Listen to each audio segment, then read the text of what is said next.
How would you like a 15% discount to my daily email, the stack of stuff, the show notes, discounts to the conference, all of that? All you need to do is text the word show to 33777. You'll get the annual subscription with a 15% discount to my daily email. You'll get the stack of stuff, the links to the show notes, discounts to the conference, and so much more. All you have to do is text the word show, SHOW, to 33777. Text show to 33777.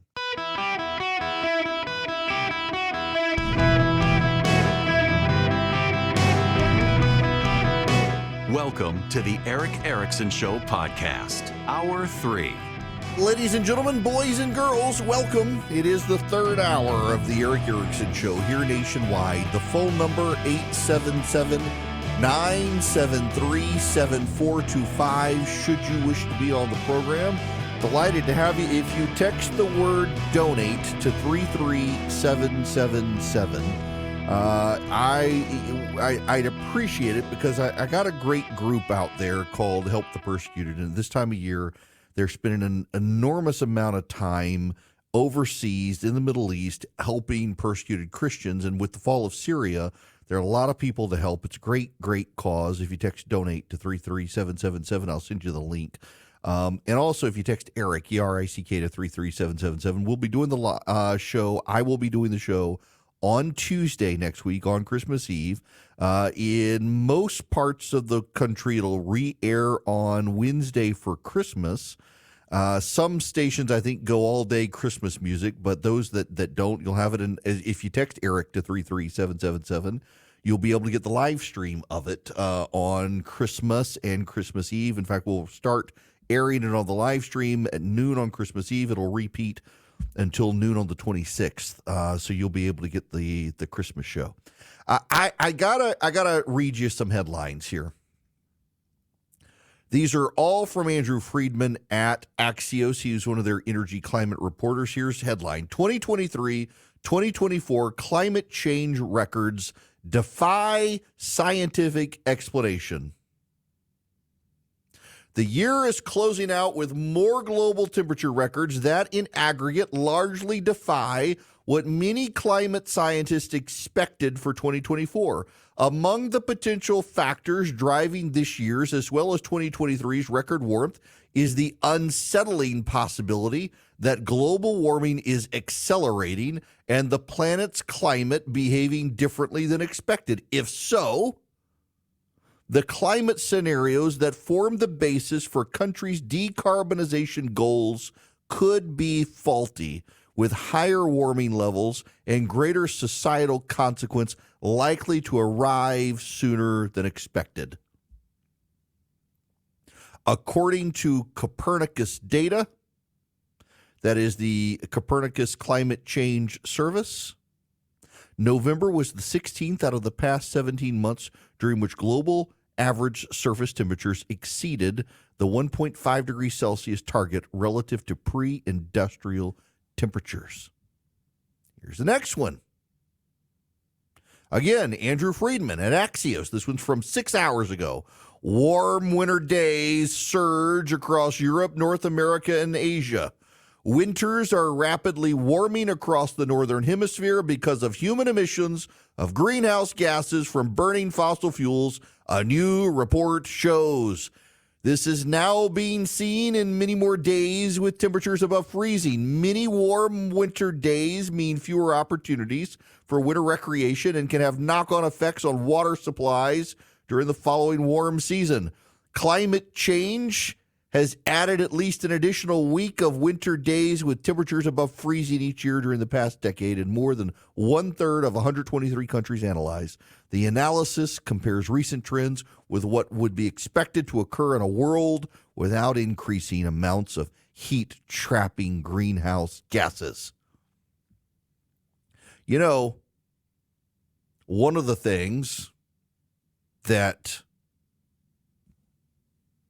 newspapers and news outlets are doing these days, like the Atlanta Journal-Constitution in Atlanta, Georgia, where I am, the flagship paper, has hired environmental activists paid for by environmental groups to hysterically cover climate change.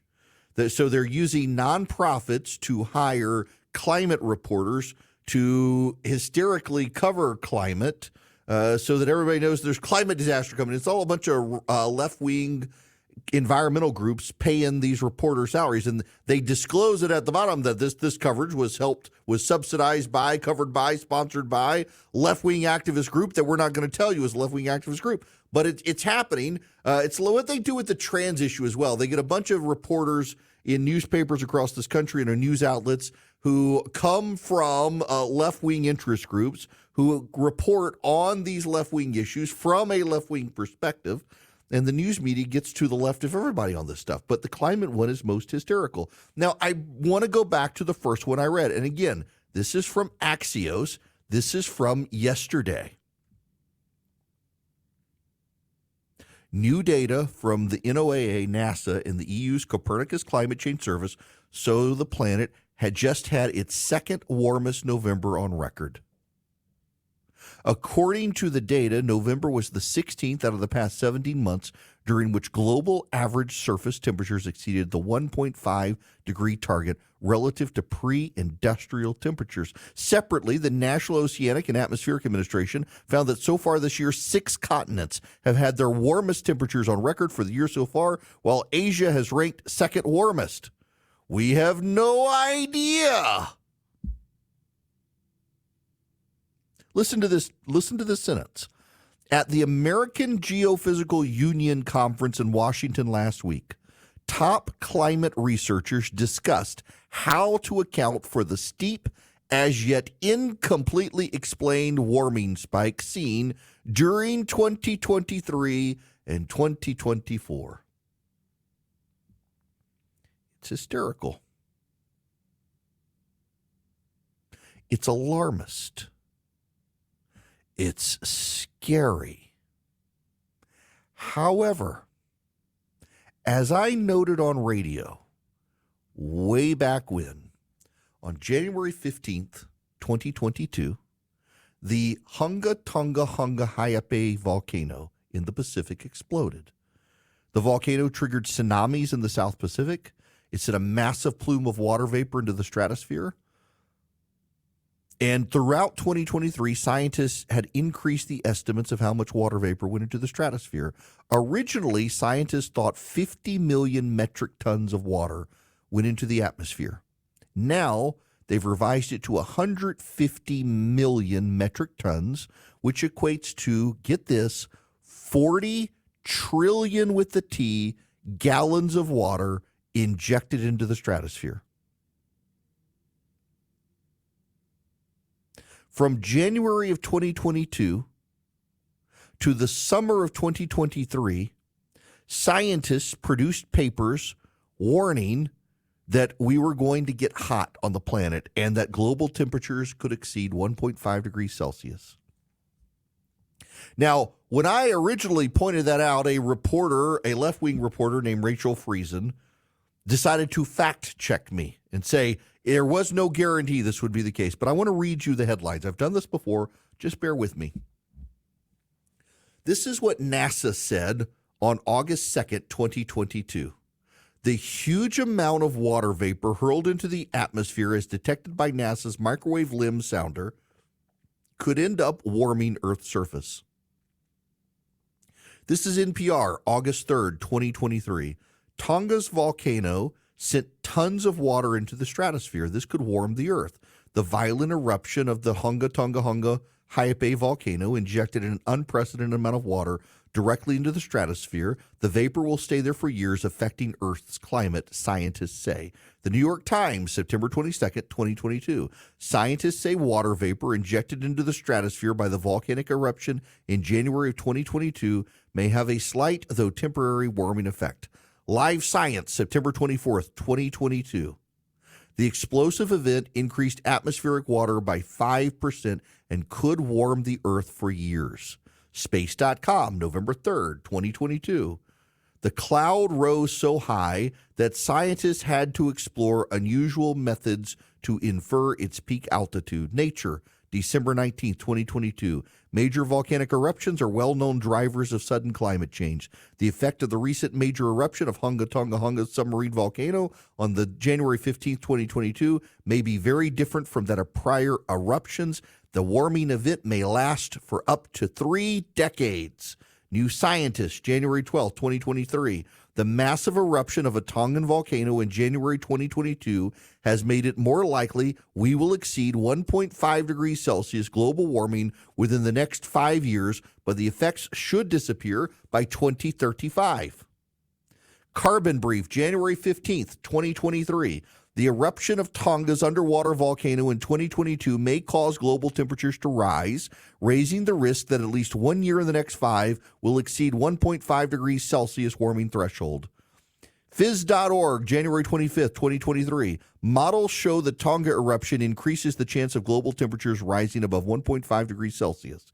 In a paper published in the journal Nature Climate Change, the group suggests the impact will be large enough to push global temperatures above the 1.5 degree limit targeted in the Paris Agreement in 2015.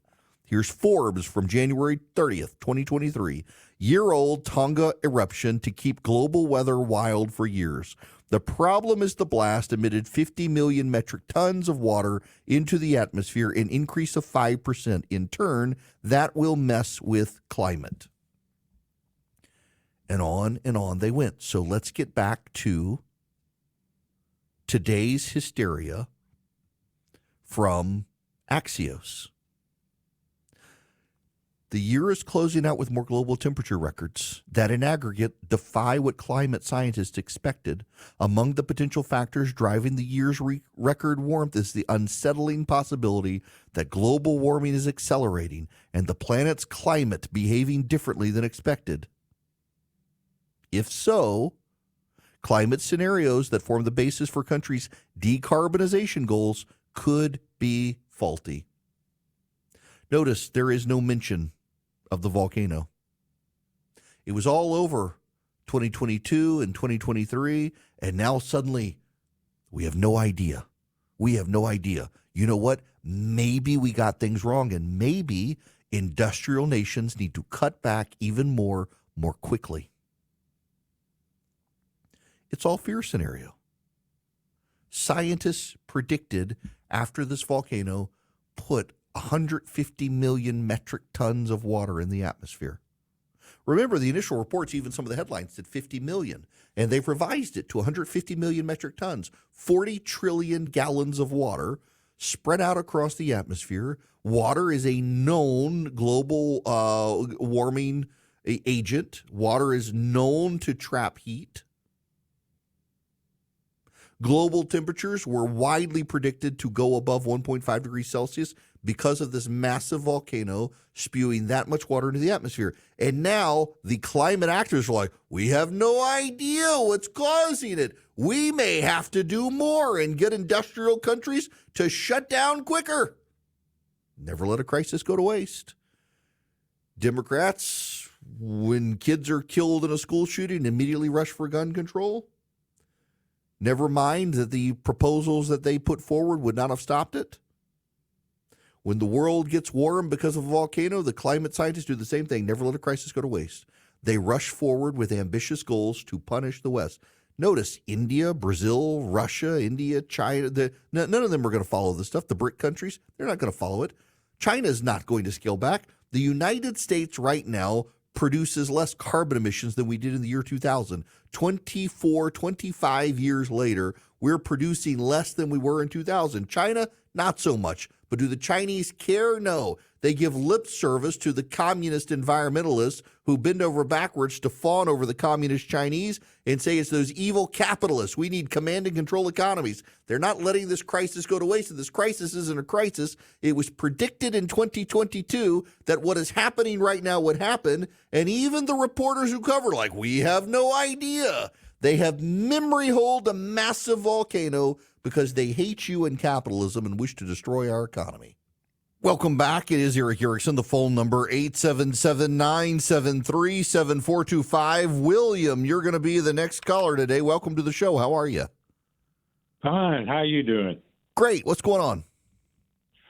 The government has the capability to send drones, to track drones, and to bring them to the ground without a bullet being fired. And I'm quoting from a military man that I saw on TV, and a week before, that was on Saturday, the military man said that, absolutely. Mm-hmm. A week before, a congressman on the National Security Commission said almost exactly the same thing. So my question is, if we've got that capability, why don't we bring a few down, and why doesn't the government tell us they have that capability and they're going to bring a few down that they're trying to investigate? You know, what do you say? I think it's because they know exactly what they are, and they haven't been forthcoming in what they're doing, and they don't have a problem with them there. I think that's the issue. We've got lasers that can hit them. You don't have to fire bullets. We've got drones that can track the drones.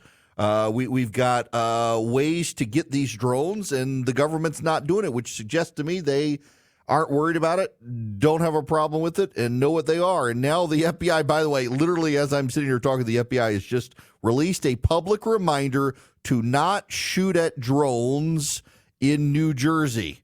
They also are telling people don't shoot lasers at the drones because why? Again, people are confusing airplanes for drones. And, you know, you get a red or a green laser in a pilot's eyes, it's going to mess up their eyes on landing. You don't want to do that. It creates a dangerous situation. So the FBI is telling people don't shoot them down and don't shoot lasers down. This is why, look, there's a panic spreading, if they're legitimate, and it sounds like they're legit and the government knows what they are. They should be forthcoming with people and say exactly what they are. They're private commercial drones testing government programs for the government, or they're people confused and seeing commercial or civilian aviation. And just be honest with people instead of dance around it. Well, you know, they're illegal drones. Illegal drones are allowed to fly. Tell us what they are. You seem to have an idea, Mr. Government, when you speak from Mayorkas or John Kirby or the FBI or anyone else. And where is Christopher Wray? He hadn't resigned yet. Get him out there talking to people. But nobody's doing it. It's getting to a level of hysteria, I'm afraid, and someone's going to wind up shooting a gun at a plane landing in New Jersey or New York if we're not careful. If the government could just come out. Now I gotta move on to other stuff. When we come back, I'll take more of your phone calls. 877-973-7425 if you want to be a part of the program. As always, text Eric to 33777. When we come back, the lie of the year. The government of the United States has created lots of lies this year. But PolitiFact has decided the big lie of the year is Donald Trump talking about pets in Springfield, Ohio, as opposed to Joe Biden talking about not pardoning Hunter Biden, or the collective media lie that everything was fine with Joe Biden. We'll take your phone calls and more right here on the Eric Erickson Show. Welcome. It is Eric Erickson here.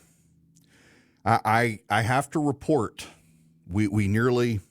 things nearly wound up, well, in a bad place here on this program.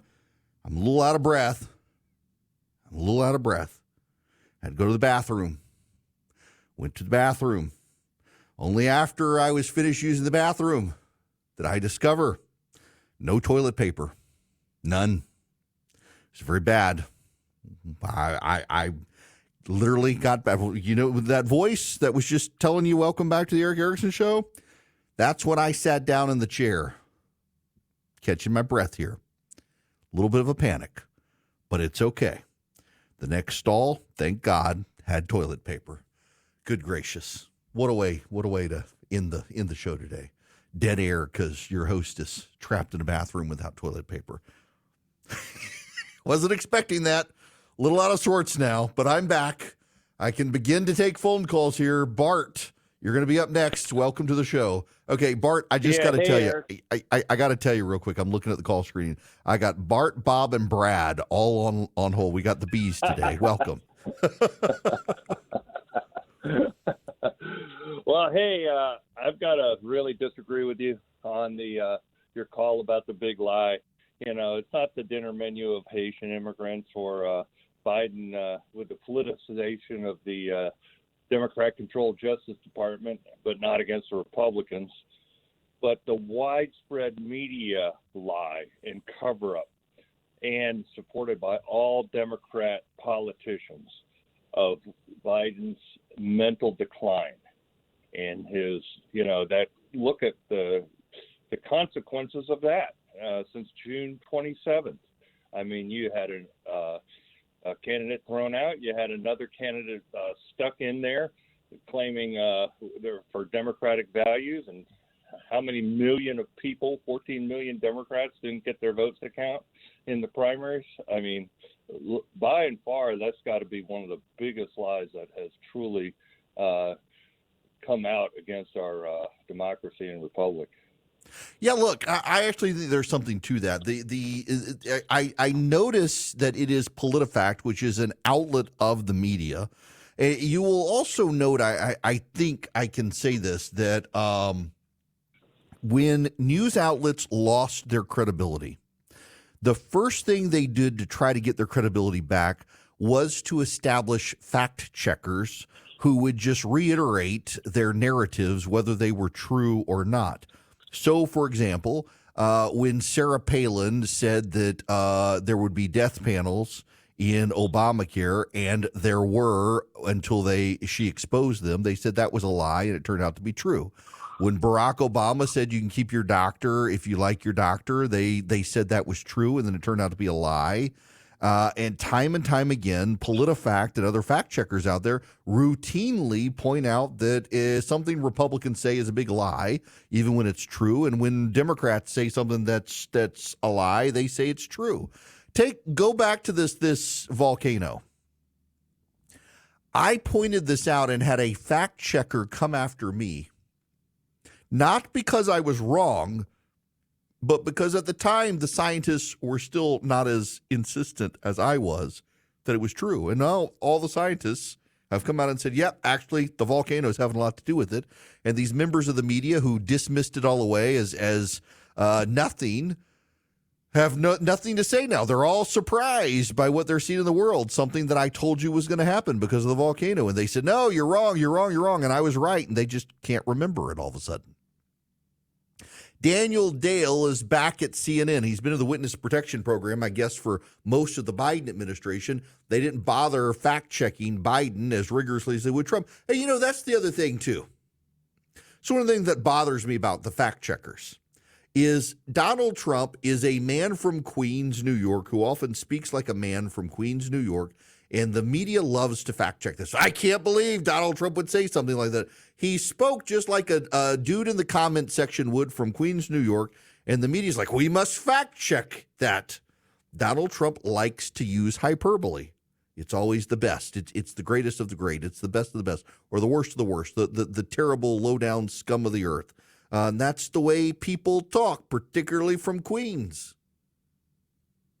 And the media's like, oh, we must fact check this. Is it really the worst? Well, there was bubonic plague, so maybe it's not the worst. Therefore, he lied.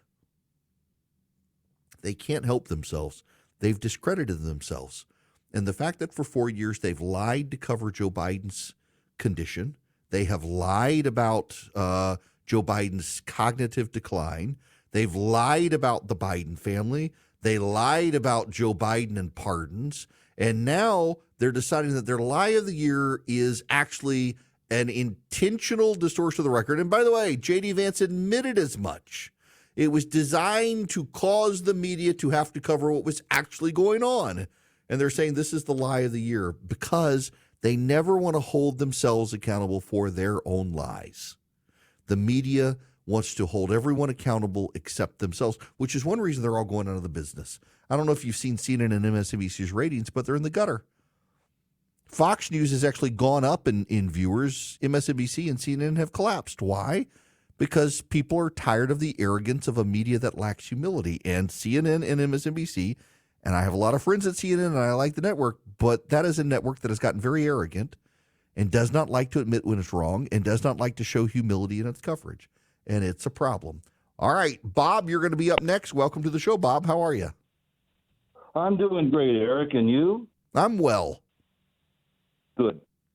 Climate change. We've had a lot of supposed experts, and they all seem to be leftists in saying that climate change is a factual thing. Climate's changed for eons. The point is that others I've read who have studied the models they've used say that some of their assumptions they disagree with.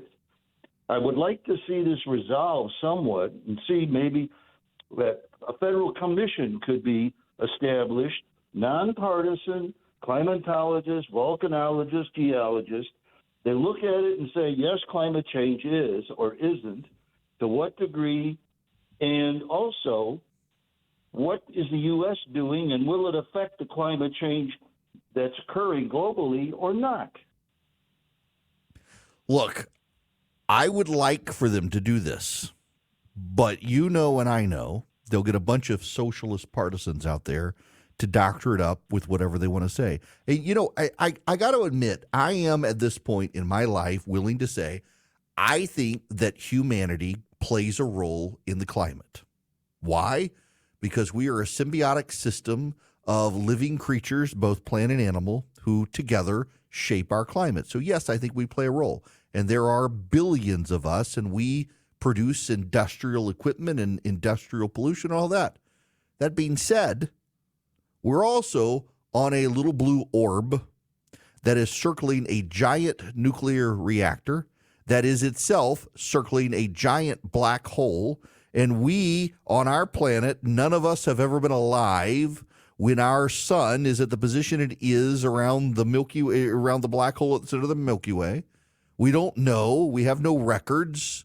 We know that the world has been hotter than it is now before humanity even existed on the planet. So my personal sense is that, yeah, humanity plays a role in the climate, but also nature plays a role in the climate. And I would venture to say that nature plays a bigger role than humanity plays in the climate. And whether we play a role or humanity or nature plays a role, we should be adapting to it instead of trying to abandon the comforts of the 21st century and live in caves again so that environmentalists can feel good about themselves. We are very adaptable as a people.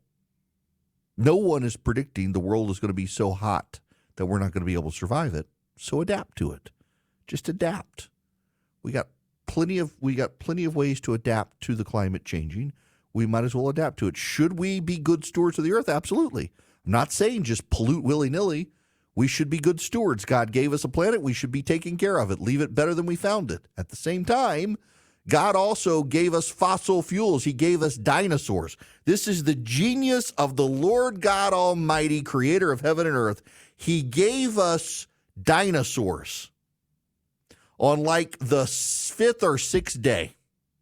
And then he sent a meteor and he wiped them out so that millions of years later, the descendants of Adam and Eve would have fossil fuels to fuel their cars and their rocket ships to other planets. And God gave us oil. We should treat it as a blessing and a resource to be stewarded wisely for this planet until we can figure out how to turn hydrogen into an easily accessible fuel source. See, the goal here is not actually batteries. Batteries are a nonsense marketing scheme. It's actually hydrogen. Once we figure out how to readily use hydrogen for a fuel source, we can put the fossil fuels behind us. We don't need the batteries. We don't need half measures. By the way, speaking of, there's some breaking news happening right now. Honda and Nissan have decided to merge, and they're going to rope Mitsubishi into it as well because Nissan apparently owns more than a quarter of Mitsubishi, so they want to wrap the three of them together into a new car company to be able to compete against the Chinese dumping electric vehicles on planet Earth. So we'll get a new big one. We'll see. Now, notice they waited. Even though they're a Japanese company, they still have to deal with American regulators because they're a global company. Notice they've waited until the end of the Biden administration to decide they need to merge. Not a coincidence, even though they're Japanese. We had Bob. Now we're going to Brad. All the bees today, Brad. How are you? All the bees. Hey, first of all, I've got two words that could change your life in the future. Sacrificial sock. What, sacrificial sock? Sock. Yeah, you know, when you were trapped a little bit ago. That's true. Yeah. Wow. Yep. Necessity is the mother of invention. That is true. That is true. For high school boys, it's something else, but we better move on from there. Yes, we should. So back in the early 30s during the Dust Bowl, the world had a worldwide heat wave. And then in 53, 54, during the end of the Korean War, we had a worldwide heat wave. Those used to be the dates of the hottest temperatures on record. About 15 or 20 years ago, there was a story in the Atlanta Journal-Constitution saying that the groups NOAA and the other ones that chart temperature data had gone back to the historic record and refactored all of those temperatures. And the result was that they lowered those temperatures from the historic data. And then they increased the temperatures down in our way, down at this point in time, kind of like that hockey stick stripe that was real famous a few years ago. Yeah. So it's hard to find that on Google. I've paid attention to it the last 10 years, and every year it gets a little bit harder to find. But you guys have the power and the horsepower to find that, like through Nexus Lexus and whatever else. I'll have to track that one down. And, part of the problem, too, for all the extreme temperatures is because of development and the heat island effect, a lot of those temperature monitoring stations used to be in grassy areas. Yeah, and now they're at tarmacs at airports, and so you do get absorbed heat on the black tarmac, and so suddenly the temperature's hotter there. So, I don't doubt that temperatures have gone up a little bit, but also we're skewing it with these models of temperature stations that used to be out in wilderness and are now in the middle of a city just because of growth. Yeah. Right. And they're literally changing the old dates. Yeah. The old temperatures. They're lowering them so that it was cooler in the 30s and 40s and 50s. We were mistaken. It was actually cooler, but now it's warmer. Yeah. Now I gotta say though, if we're going to be honest about it, the hottest day on planet Earth really was August 9th, 1945, and no one's ever going to set that record again. The temperature station Nagasaki records it. There was a outcry about that. There was a follow-up story in the AJC, and they reinstated the hottest day on record. Yeah, well, okay. Brad, my point totally sailed over you. Hottest day on record, August 9th, 1945. That's the day the bomb went off in Nagasaki. Yeah, I got it. Sorry, it's been a week. Yeah, it has been a week. I can't believe it's only Tuesday, and it feels like it's Friday. All right, Brad, I got to let you go there. I appreciate it very much. Yeah, hottest day on planet, hottest temperature ever recorded on Earth, August 9th, 1945, maybe August 6th, 1945. But, things went boom. Sorry. Have I mentioned I have dark humor? We must move on to Hillsdale College because right now you can sign up for a course at Hillsdale College on the Christmas Carol, Charles Dickens' Christmas Carol. Y'all, this is completely free. It's actually a great introductory system into how Hillsdale teaches classes. You get to experience it yourself, and they're like 30-minute lectures from one of their great assistant professors of English at Hillsdale College so that you can get a sense, one, of Charles Dickens and the meaning and the plots and the depth of what's in Christmas Carol, but also get a sense of what Hillsdale College is all about and how unique they are. All you do is go to ericforhillsdale.com today. You can sign up and take these three. Do them at your own pace. You get a certificate of completion once you've done them from Hillsdale College, certifying you actually went through a program at Hillsdale College. You don't have to pay a thing for it. And you can also sign up for Primus. It is completely free. All you have to do is go to ericforhillsdale.com today, ERICK, ericforhillsdale.com. Sign up with Hillsdale College. Find out why they're so special, why they're so unique. And this is perfectly timed for the Christmas season, a class on Charles Dickens' Christmas Carol. It is 6 30-minute lectures. Do it at your own pace. You get a certificate of completion when you're done from Hillsdale College, and you learn a lot about just even the background and the backdrop and the deeper themes that Charles Dickens was reflecting in his story. Go to Eric, E-R-I-C-K, ericforhillsdale.com today. Sign up. It's completely free. Ladies and gentlemen, I need to play you some audio here. I don't have the video of this. Just listen. Let me make sure I've got my sound routed so you can appreciate this. This is Vice President Kamala Harris. say this as we close out this year. I ask of you this, that those here and anyone watching, that you will not walk away, that you will stay true to your spirit and your sense of purpose, that you will continue to fight for the promise of America. And I ask you to remember the context in which you exist. Yeah, I did that.